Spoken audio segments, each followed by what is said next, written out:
Hi అండి, welcome to my channel Humaira's world. ఈరోజు చాలా క్విక్గా టేస్టీగా హెల్దీ రెసిపీ అయితే చేసుకుందామండి. ఈవినింగ్ స్నాక్ పిల్లలు ఇంటికి వచ్చినప్పుడు అయితే చేసి పెట్టడానికి చాలా బాగుంటుంది. జస్ట్ 10 మినిట్స్లో అయితే ప్రిపేర్ అయిపోతుందండి. చాలా ఈజీ రెసిపీ, మస్ట్ ట్రై. దీనికోసం ఒక బౌల్ అయితే అటుకులు అయితే తీసుకుందామండి. అటుకులు తీసుకొని దీన్ని బాగా వాష్ చేసుకోవాలి అండి. దాంట్లో డస్ట్ ఏదైతే ఉంటుందో అది మొత్తం పోయేలా వాష్ చేసుకొని ఆ వాటర్ అయితే పడేయాలి. మళ్ళీ ఇలా ఇంకొకసారి వాటర్ అయితే పోసుకొని ఒక 5 మినిట్స్ అయితే మెత్తబడే వరకు నానబెట్టుకోవాలండి. అవి మెత్తబడే లోపల ఒక కట్ట పాలకూర అయితే కట్ చేసుకోవాలి చిన్న చిన్న పీసెస్ లాగా. ఒక చిన్న ఆనియన్ అయితే మీడియం సైజ్ ఆనియన్ కట్ చేసుకోవాలండి. వాష్ చేసుకొని కట్ చేసుకోవాలి. ఒక పచ్చిమిర్చి అయితే కట్ చేసుకుంటున్నాను. ఇవన్నీ ఇలా కట్ చేసుకోవాలి. 5 మినిట్స్లో అయితే మెత్తబడిపోతుంది.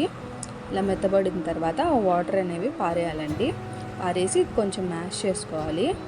కొంచెం చేతితో బాగా మెత్తగా చేసుకోవాలి. అటుకులన్నిటిని చేసుకొని దాంట్లోనే మనం కట్ చేసి పెట్టుకున్న పాలకూర ఏదైతే ఉందో అది మొత్తం వేసేసుకోవాలండి. ఆనియన్స్, పచ్చిమిర్చి అన్నీ వేసుకోవాలి.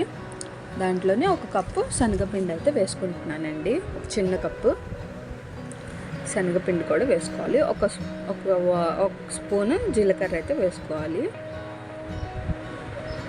దీంట్లోనే పావు చెంచా అయితే కారం అయితే వేసుకోవాలండి.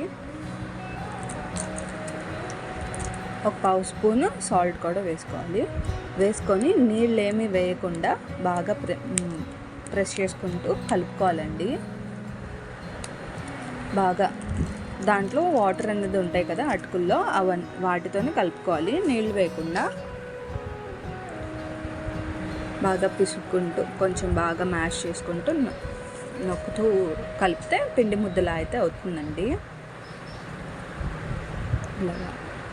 ఇలా పిండి ముద్దలా అయిన తర్వాత మనకు నచ్చిన షేప్స్లో అయితే కట్లెట్స్, టిక్కీస్ ఏదైనా చేసుకోవచ్చండి. ఇలా నేనైతే టిక్కీస్ అయితే చేసుకుంటున్నానండి. బౌల్లో చేసుకొని ప్రెస్ చేసుకుంటే చాలండి. చాలా ఈజీ రెసిపీ అండి. చాలా టేస్ట్గా అయితే ఉంటుంది. పాలకూర కూడా వేసాం కదా, పాలకూర టేస్ట్ కూడా కొంచెం లైట్గా వస్తుంది. ఏం పచ్చి స్మెల్ అనేది ఏం రాదండి పాలకూరది. ఇలా టిక్కీస్ అయితే చేసుకొని నేనైతే మనకు నచ్చిన షేప్లో అయితే చేసుకోవచ్చండి.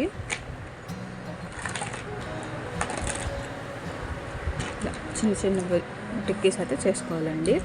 చేసుకొని ఇప్పుడు ఒక ప్యాన్ పెట్టుకొని దాంట్లో కొంచెం ఆయిల్ వేసుకొని మనం చేసుకున్న టిక్కీస్ అన్నీ ఫ్రై చేసుకోవాలండి. మీకు నచ్చితే డీప్ ఫ్రై అయినా చేసుకోవచ్చు. నేనైతే పాన్ ఫ్రై అయితే చేస్తున్నానండి. కొంచెం ఒక 2 స్పూన్స్ అయితే ఆయిల్ వేసుకొని పాన్ ఫ్రై చేస్తున్నాను. మీడియం ఫ్లేమ్లోనే ఫ్రై చేసుకోవాలండి. అప్పుడే 2 సైడ్స్ బాగా కలర్ అయితే వస్తుంది. బయట క్రిస్పీగా అయితే ఉంటుందండి. ఇలా 2 సైడ్స్ అయితే తిప్పుకుంటూ ఫ్రై చేసుకోవాలండి. 2 సైడ్స్ మంచి గోల్డెన్ కలర్ వచ్చేంత వరకు అయితే ఇలా ఫ్రై చేసుకోవాలండి. చూసారా, మీడియం ఫ్లేమ్లో ఫ్రై చేస్తే ఇలా గోల్డెన్ కలర్ అయితే వస్తుందండి. అంతే, మన ఈజీ టిక్కీస్ అయితే రెడీ అయిపోయినాయండి. ఈవినింగ్ స్నాక్గా అయితే చాలా చాలా బెస్ట్ రెసిపీ అండి. హెల్దీగా కూడా. కెచప్లో అయితే వేసుకొని బయట క్రిస్పీగా లోపల సాఫ్ట్గా అయితే ఉంటుందండి. చాలా అంటే చాలా టేస్టీగా అయితే ఉంటుంది. మరిన్ని వీడియోస్ కోసం లైక్ చేయండి, సబ్స్క్రైబ్ చేయండి.